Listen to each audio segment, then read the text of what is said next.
and welcome to Kotak Money Watch, a podcast series where we talk about finance news and views that affect you. And this topic is rather interesting because it deals with the money that we spend. And to talk about that today, we have with us someone special who has coined an acronym which is suited to him, and that is his mantra. Let's call it Manian's mantra, because the person that we are going to talk to is Mr. Manian, who is the president at Kotak Mahindra Bank, Consumer Banking. Manian, over to you. Hi. Hi. Hi. Thanks for coming here. And right from we were kids, we are being told that don't be penny wise and pound foolish, yet stay within your means. And the good money habits that we talk about is somewhere getting lost over the many years that we have seen over the past few years, what happened in the US, what's happening here. So we are going back to basics. And the acronym itself is pretty simple to understand and imagine. So what is BIRDS and how can we get started? I have this acronym which I call the BIRDS, which I think are the 5 key investment habits, money habits that are important for people. So B stands for budget. You must have a budget in place. We'll talk more about it. But the I stands there for manage your investments well. R stands for plan for your retirement, and D there stands for manage your debts, and S stands for secure your family. So these are, in my mind, the 5 key mantras which you need to follow, and so that you can manage your money and your financial security well. And in my mind, these are 5 good money habits. Right. And let's start right at the beginning. Is about budgeting, whether we have to go out for a trip somewhere, whether it's Ladakh or even a small Mahabaleshwar kind of trip, we budget for it. Yeah. But I'm not sure if we do that in our monthly, whether it's grocery or even buying a set of Bose speakers, for instance. Yeah. I haven't done that. Yeah. I'm sure that's not the right thing. But how do we start there? What do you suggest? I'll go back to my hostel days. My dad used to send me exactly 200 rupees, and I had to manage my money within that 200 rupees. And I knew that 120 rupees a month, those days it was enough. 120 rupees I would spend on food, and then there will be 20 rupees on chai. And so you had a budget in place. But these are habits most people have in some phase of their life. They have these good habits. But somehow, as they grow, these habits get lost. So I think it's easy for most people to get back to those habits. Most people have done it at some part of their life, some time or the other. So I think it's important to have a budget in place where you say that this is my income, this is what I can spend. Like we always say, you can be rich by making more money or spending less. Right? So I think you have to decide. So you have to have a reasonable, realistic budget, what you think is your income and what you think you can spend. You should have that in place. You should avoid impulsive purchases, because I think anything that you get an impulse for, the first thing you should do is let's wait for 30 days and let's see whether 30 days later we feel the same way about it or no. So I think, just to cut you in there, the only time we can probably make an exception is when we stand at the supermarket while we are paying the bill, and we can just sneak in a Center Fresh or an Orbit White as an impulse purchase, but not while seeing a flat television and saying, hey, this looks good, this might look good. That's right. That's right. I think even in your budget you can put in some money for fun, and you can spend that money for fun. So when I say budget, I don't intend to make your life boring. So you can plan for some fun, and you can plan for a holiday every year. You can still plan for all that and put it into your budget and do it properly. So I think having a budget in place is extremely important. It is the first good money habit that you can have. And how do you do it, for instance, Manian? Do you have an Excel sheet? You've got an iPad VC? Do you have an app which takes care of it, or it's all in your mind? How do you do it? I think there are lots of tools available today. So, there are tools like money management tools. Microsoft has a tool. There are many tools available. Some of them free, some of them paid on the internet. And in fact, to tell you, Kotak, we are also looking at launching a tool which is a personal financial management tool, which will have ability to get your expenses put in there, incomes put in there, and you could manage your money better. So I think there are enough tools available if you are intent on managing that.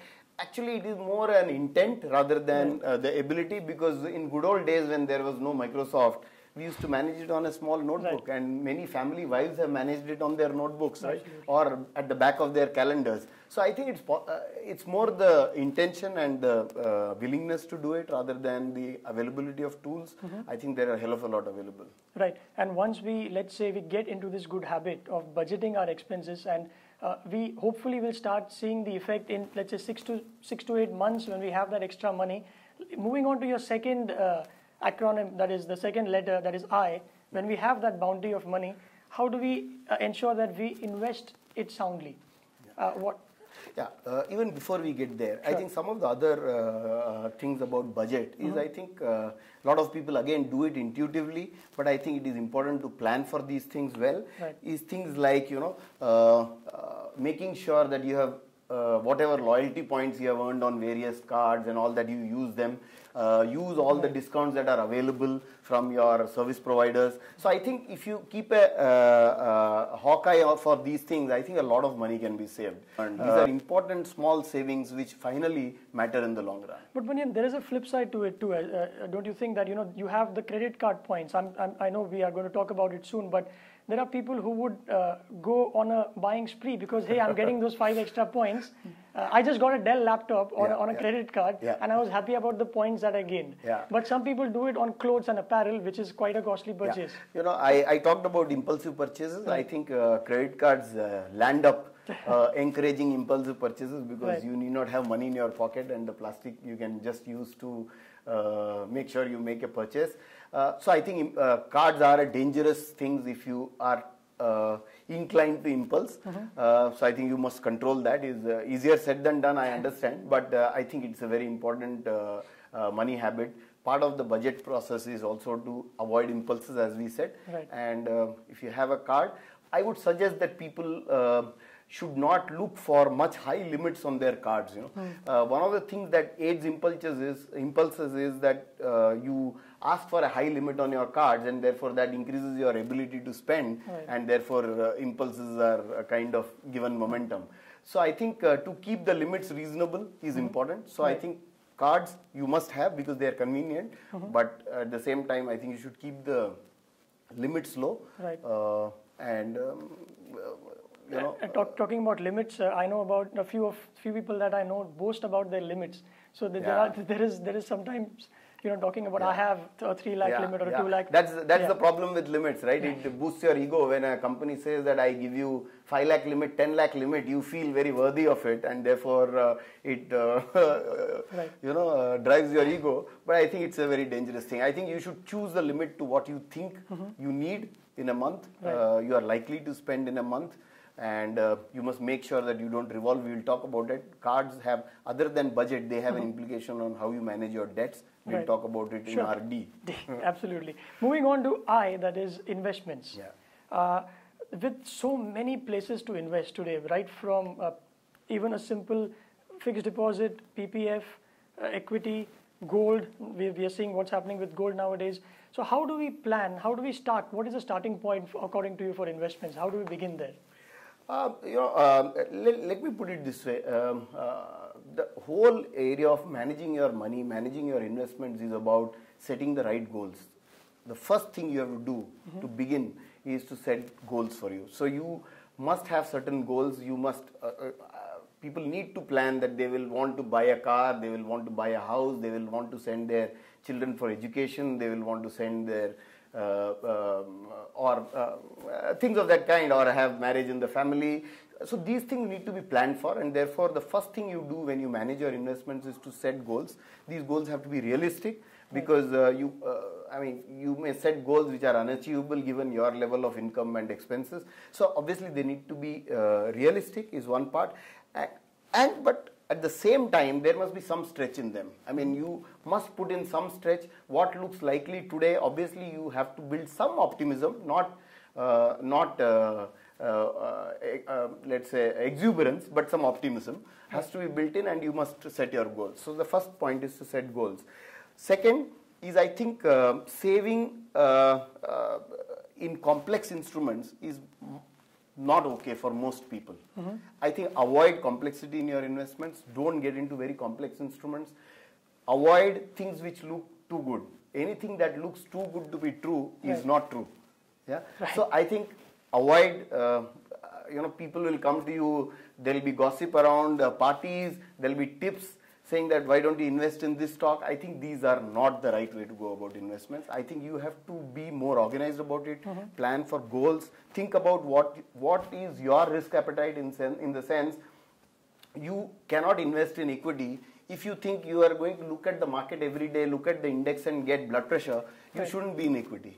So I think you have to think about yourself, your own personality in terms of what is your risk appetite, what is the kind of things that you can invest in and still sleep well in the night. Right. I think that's as important. So I think Right. you have to look at your risk appetite. Then based on your risk appetite, you decide an allocation and stick to that allocation irrespective of the market. So is there a formula for this allocation, Manian? Because, for instance, some people say that if your age is 25, then just subtract Yeah. 25 from 100 100, yeah, and that should be a ratio between debt and equity. That's right. That's is right. there anything that you suggest? Yeah, there is this rule of 100 which is often called Right. whatever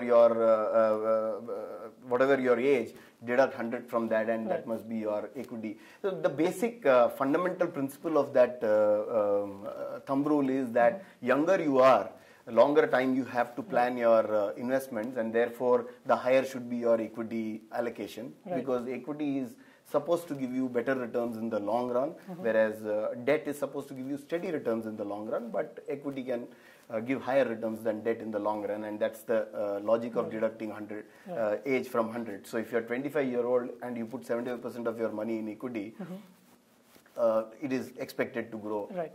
much better. So yes, there are allocation, there are rules depending on your, so there are rules like, of course these vary, but there are broadly, let me put it this way, if you are a very aggressive, what I said about your risk appetite, if you have an aggressive risk appetite, if you are fairly aggressive in your mind about risk, then you would invest more in equity. So people would say even 80% is good.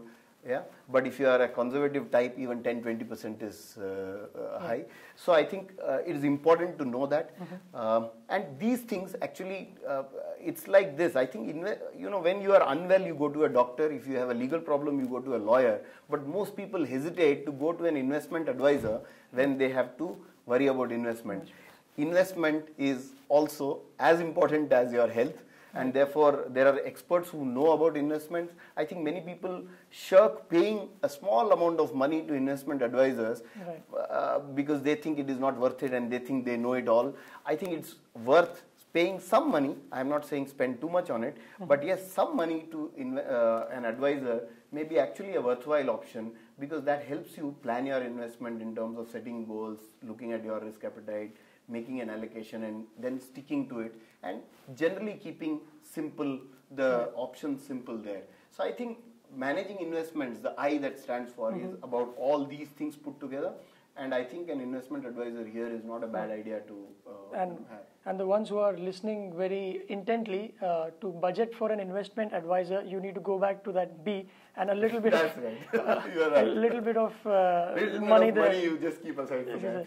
Yeah, taking a big leap from investment to your third alphabet, that is R, which is retirement, which is something that is so far off in most people's lives. With half of India, I think the average age of India is about 25, 26 in that vicinity. I'm way older than that, but there is a chunk of population there. How soon should one start even thinking about something which is so far away? Our priorities are so different. There could be a nuclear family, there could be a new parent, there could be a kid, my cousin who's just 21 has just started doing a job. If I talk to him about retirement or anyone talks to me about it, you sometimes put it right back way down in the priority list. How big a risk that is according to you, and how should we start? One of the sayings about this is 20 years back was the right time. Right? So you should have started 20 years back, but it's never too late. I think you can start today. But the point is that earlier you start, the better it is. So again, I'll go back to a childhood habit that most of us would have had. Our parents would have put this habit into us about piggy banks. Right? Many of us saved some money and put it into the piggy bank and said that after some time I'm going to accumulate this and do this, watch a movie or whatever, or buy a bike, stuff like that. So I think piggy bank is actually the oldest idea of planning for retirement. Yeah? Right. You just have to follow that. So I think start early is one important thing there. Right. The important thing about this is, I'll tell you an example. Many people think that, you need money to plan for money later. I'll just give you a small example. If you had 1 lakh rupee today and you invested it in 10% for next 20 years, roughly, I'm not telling you exact figures, but roughly this will amount to about 7.5 lakh rupees, in 20 years. Yeah. So I must have 1 lakh. So most people would tend to believe that I must have 1 lakh today to have 7.5 lakh 20 years later. Yes. But that's not true. The same result you can achieve by saving 1,000 rupees a month for next 20 years. Right. Yeah. And the end result will be 7.5 lakh rupees. So actually it is not true that you must have money in the beginning to have money at the end of the period. Nicely so put. Yes. What makes the difference is that regular saving over a period of time, 1,000 rupees a month for 20 years, coming back to 7.5 lakh rupees, both of them are at the same position at the end of 20 years. So I think starting early, that's why it's important, 20 years we talked about. No, I'm sorry to cut you in, but that's a good point because most people balk at investing because they think aaj paisa nahi hai. That's so right. let me accumulate enough to and that day never comes. Right. Everybody waits for the starting point of that 1 lakh and say that let me get 1 lakh, then I will save. Right. But that's not the right approach. If you want to plan for retirement, plan for long term, any other goal, retirement is the biggest goal one can have, but there could be other goals where you could use the same principle. So the idea is to invest regularly, save regularly. So therefore instruments like recurring deposits, systematic investment plans, even insurance, long-term insurance saving, these are all part of the same, right? So these all help you save in the long term and plan for a kitty at the time of retirement. So these are important things. Another important thing I must tell you here is that, a very, very thumb rule again, like the rule of 100 minus this for equity. One of the thumb rules is rule of 72. So rule of 72 is something where if you want to double your money, right. Yeah. And what is the number of years and the rate at which you have to invest to double your money? To calculate this, rule of 72 tells you that if you had 10 years and you wanted to double your money, then your rate of investment should be 72 by 10. That is 7.2 years, roughly. All right. Yeah. It's reverse. If you had 10% return available today, it will take you about 7.2 years to double your money. Yeah. Right. So the example, if you recall, in the earlier one I gave you about 1 lakh becoming 7.5 lakhs. Right. If you recall, that was about 20 years, slightly less than 21 years. Right. At 10%, I gave you the example of 10% at that time. 10% at 7.2 years would have become double. So 1 lakh would have become 2 lakhs in 7 years. Next 7 years, it would have become 4 lakhs, and the year after that, 8 lakhs. So if you recall, I told you 7.5 lakhs. So it's not exactly 21 years, right? Got it. It was 20 years. So rule of 72 is a very, very intuitive rule of thumb, and the error is very marginal. There is obviously an error in this because it's a rule of thumb, but the error is very marginal, and at least between 7 to 10% interest rates, which is our likely interest rate today, this error is extremely minimal. And how, talking about interest rates, how should we wait when we read in the papers about high inflations or government coming with another bond, let's say, which is a little more interest rate than the previous one? So you are stalling your investment cycle, hoping that the inflation goes down or the rates go up. So you're, from what I've heard so far from you is everything is now based on discipline. That's right. So then, should you wait, or is there a mantra that you suggest that this is how it should be throughout? No. I think one of the mistakes that normal investors, experts, is a different issue. They have the ability to read the market and time the market. Right. I don't think the common people should even attempt to time the market. I think what we talked about in our investment, regular, having an allocation and sticking to it. There it assumes that you will not time the market. Whatever the time, every month put 1,000 rupees into equity, 1,000 rupees into an RD, keep doing the right thing.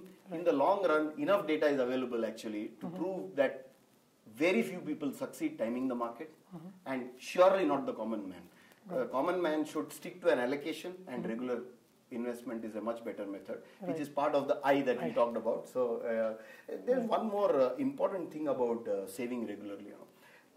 Einstein once said that the biggest force on earth is compounding, the power of compounding, and that works in regular savings. The example I gave you of 1 lakh becoming 7.5 lakhs looks large, right? It's really large, and this is what is the power of compounding. And regular saving actually helps you compound money. So compounding is an extremely important thing. People don't understand it intuitively, but the example I gave you about 1,000 rupees becoming 7.5 lakh rupees in 20 years is because the money compounds. There is interest on interest that works on it, and the value of that is immense, and therefore regular saving habit is an extremely important good money habit. And trying to be saving when possible does not work. It loses the power of compounding immediately. The moment you become disciplined about it, you maximize the power of compounding, and it works beautifully.